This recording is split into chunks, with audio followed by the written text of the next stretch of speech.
many seeds, so many seeds. Seriously. Never ending. They are fully stocked and ready to go for the spring, honey. Oh yeah.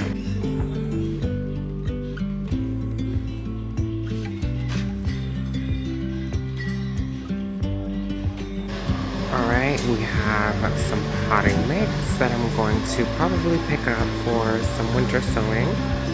We have some seed starting mix and some off-brand potting mix that I might pick up a couple for my winter sowing jugs. I'm going to use Miracle Grow for the inside.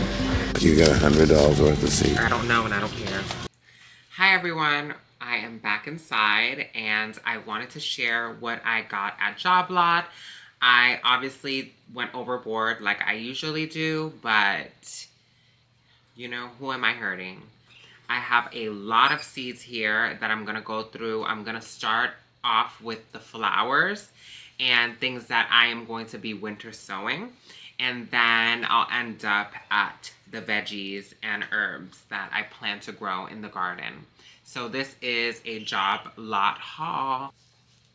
All right, so let's start off with some of my favorite flowers, which are the poppies. And I can never have too many poppies. I want to scatter them throughout all of my gardens and just see what pops up. I'm going to winter sow some. I'm going to scatter some and let them overwinter in the garden naturally to see what is the best solution for sowing poppies in my gardens. But we'll start off with the first variety that I got, which was the Hungarian Blue. This is a beautiful purple looking poppy. And then I was very excited for the next one.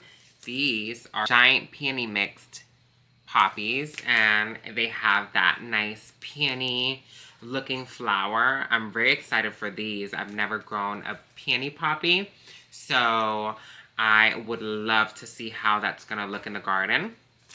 And then the last variety that I picked up was some California poppies. The yellow is just so beautiful, and I have in the past grown California poppies, and surprisingly one overwintered for me one year. Well, it came back the next year. I don't know if it self-seeded itself, but it was absolutely beautiful, so I would like to spread those next to my balcony garden. The next seed that I intend to winter sow is verbascum, snowy spires. I tried growing verbascum last year and I was not successful. So I am planning to winter sow them and see if I have some better luck this year. They kind of look like a delphinium, foxglove family.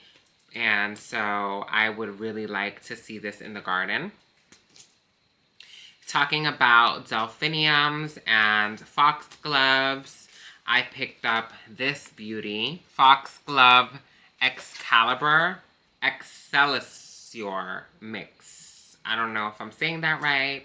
Clearly, please excuse my accent and whatnot, but these are absolutely gorgeous. It's a mixed variety. Spikes of speckled, shapely flowers in cool shades bloom second season. So I am going to try to get an early start on these, and I'm going to spread them throughout the garden. And that's okay if they do not flower this year. They will flower the next year, and I'll look forward to that. The next one that I picked up was Delphinium Pacific Giant Mix. I have grown this in the past before. They were very beautiful. My only thing about mixed colors is I have a specific color palette that I go for, which are like purples and yellows. Sometimes I kind of like to strategically put things and colors in certain places.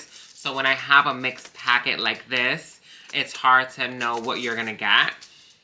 But that's okay. I will put these in places where I have more of a free-ranging color palette. The next seed that I got were lupines. This is a Russell hybrid mixed color, again with the mixed color situation. I think that I'm going to put this in my orchard. Next type of seeds that I got were more forget-me-nots. This one is called Bluebird, and the other one is called Firmament. I think that I grew Firmament last year, and that is the forget-me-nots that I couldn't label. I didn't have a label for them. I didn't know what they were. They were this beautiful blue flower, and I ended up IDing them and figured out that they were forget-me-nots. So I want to continuously spread forget-me-nots throughout the garden. I love the blue flowers of forget-me-nots, and this one is a Chinese forget-me-not, and this one, I don't know if it's American forget-me-not. I know that some can be invasive, but you know, it is what it is. It's my garden, and I try my best to make sure to control things the best that I can. The next one that I got were Bachelor Buttons. This I'm going to winter sow, and this Bachelor Buttons is called Blue Boy. I grew Red Boy last year, and it was absolutely beautiful. The problem with winter sowing Bachelor's Button that I realized was that when you winter sow, you want to keep in check for things that are cool season flowers, because leave them in the container for too long, they start to melt with the heat and they just don't do well in that jug or whatever you winter sow in. It's too hot for them. So, you know, these are cool season. They like a little bit of the cold. So you want to take them out of their containers and put them in the garden before your warm season things that you winter sowed. So that is a lesson with Bachelor's Button that I learned. I'm going to take them out of their jugs a lot earlier and sow them into the garden, put them in the garden. The next one that I have not grown ever and that I'm going to try it. It looks very pretty, and so I wanted to get a try on them. They kind of look like violas or something. I'm not sure if they're in the same family, but Aubrietta. And this one is called White Well Gem. 1-inch purple flowers on low spreading plants. Good for rock gardens, perennials in zone 4 through 7. So I am in a zone 6B here in Massachusetts, kind of 6B, 7A. Unfortunately, where I live, the zone did not change. So I stayed into a 6B, but I see that like a lot of things do perennialize or come back for me, like gladiolus. That's usually something that is perennial or comes back in warmer zones than me, but I have them unprotected in the garden and they always pop up and multiply. So I believe that I am in a 7A at least, but we'll leave it to the almanac to decide and the weather to be nice to me. But I really am looking forward to growing this Aubrietta White Well Gem. The next one that I would love to grow this year and be successful are Bells of Ireland. So this one is called Machella laevis, Bells of Ireland.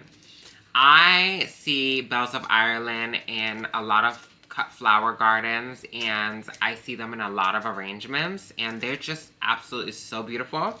And I love the interest that they bring into the garden. I've never grown them, but I'm looking forward to doing a little bit of winter sowing with this and starting maybe some indoors. We'll see how it goes, but that'll be nice. Okay, so we will move on to the herbs and vegetables. These are the herbs and vegetables that I have purchased from Job Lot. The first one is chives, and this one is called Dolores. This is a beautiful kind of pale purple. I love chives in the garden. I love using chives honestly as kind of like ornamental instead of really eating them. I do eat them. I love to put them in my farm fresh eggs, but I just love the interest that they give in the garden. And so this one has like a pretty pale purple flower, so I will dot them around just like I do with alliums all around my gardens. The next herb that I purchased was basil. This one is called Genovese. And I usually grow Thai basil. I don't usually go for the Italian basil, but I do try to make a lot of Italian cuisine. So I decided to add some Italian basil into the garden. The next seed is dill. And this one is called fern leaf. I usually grow the mammoth, but I wanted to add some texture into the garden. I like to actually put dill into my dahlia garden bed, and I just think that it has just a beautiful texture to it. We'll move on to the vegetables purchased from Job Lot.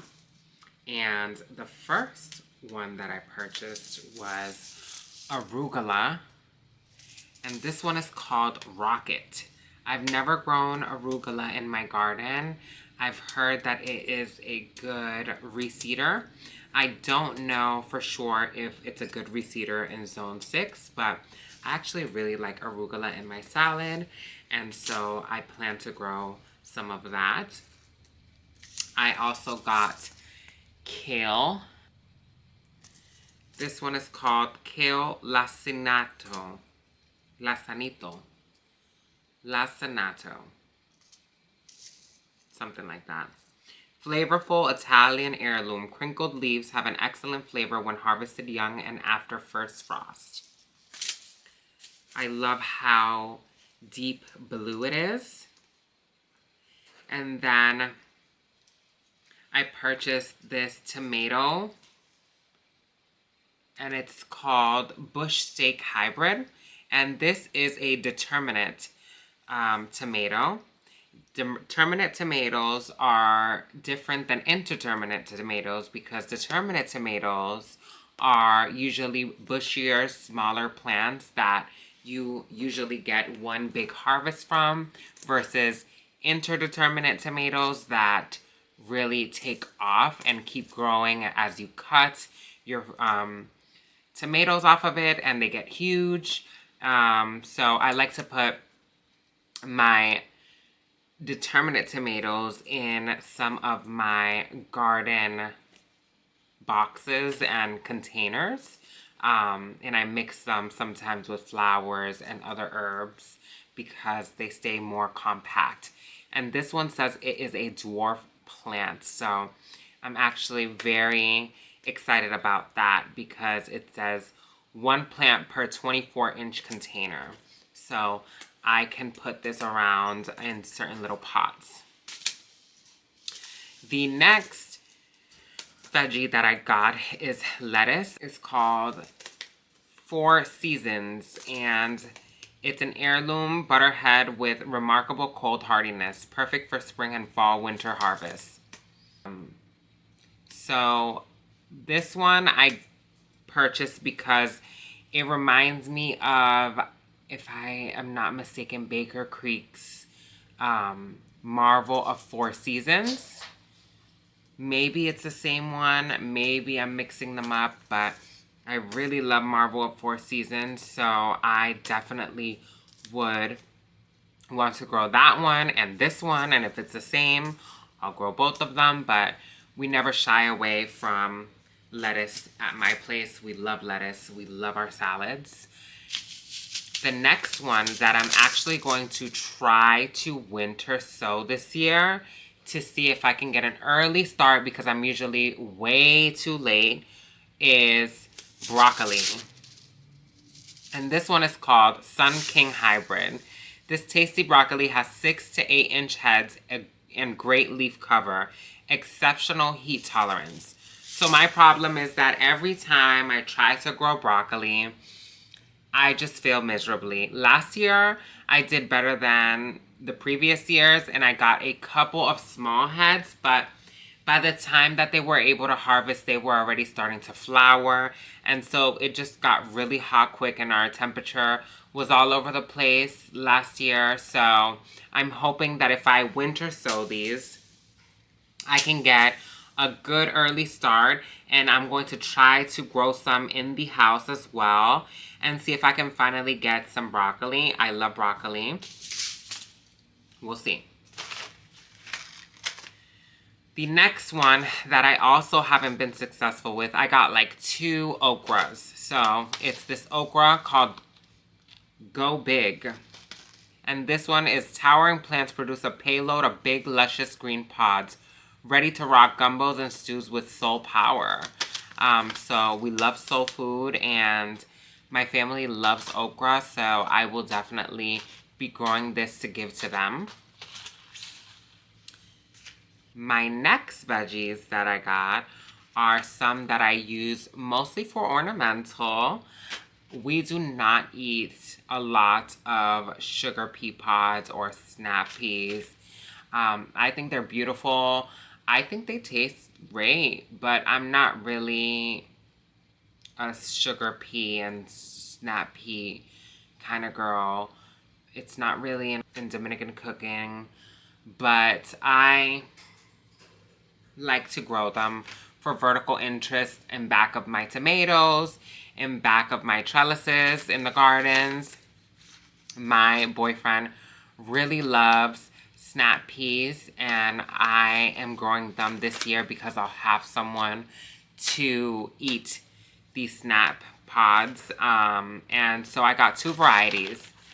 This one is called Oregon Sugar Pod number 2. I think I've grown this one before. And then I got Sugar Snap. Lastly, I purchased, so we're going back to flowers now. We're reversing now. I got some flowers for the warm season, and these looked absolutely gorgeous. The first one is a sunflower called Chianti Hybrid. It is a very burgundy purplish sunflower, vibrant burgundy red, 3 to 4 inches, pollenless blooms sparkled with gold, long-lasting cut flower. So that's beautiful. I can use those in my cut flower arrangements.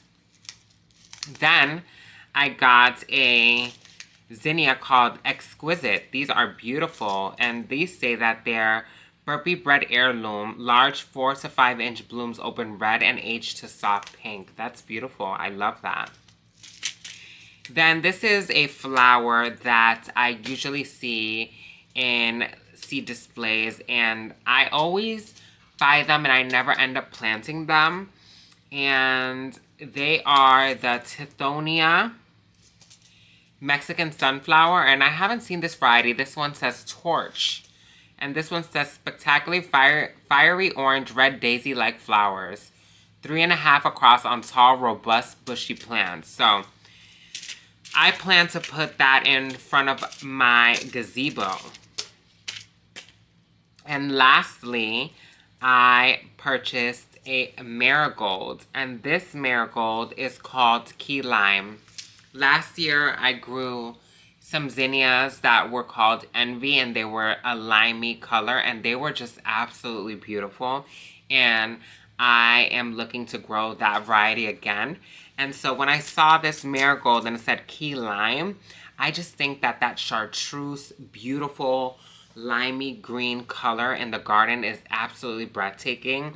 It just gives a lot of interest, and it's just so different than the other flowers. So I definitely had to get this marigold, and I plan to grow it. I also have some marigolds that I grew last year and I collected seed from, so I'll do a mix of those into my containers.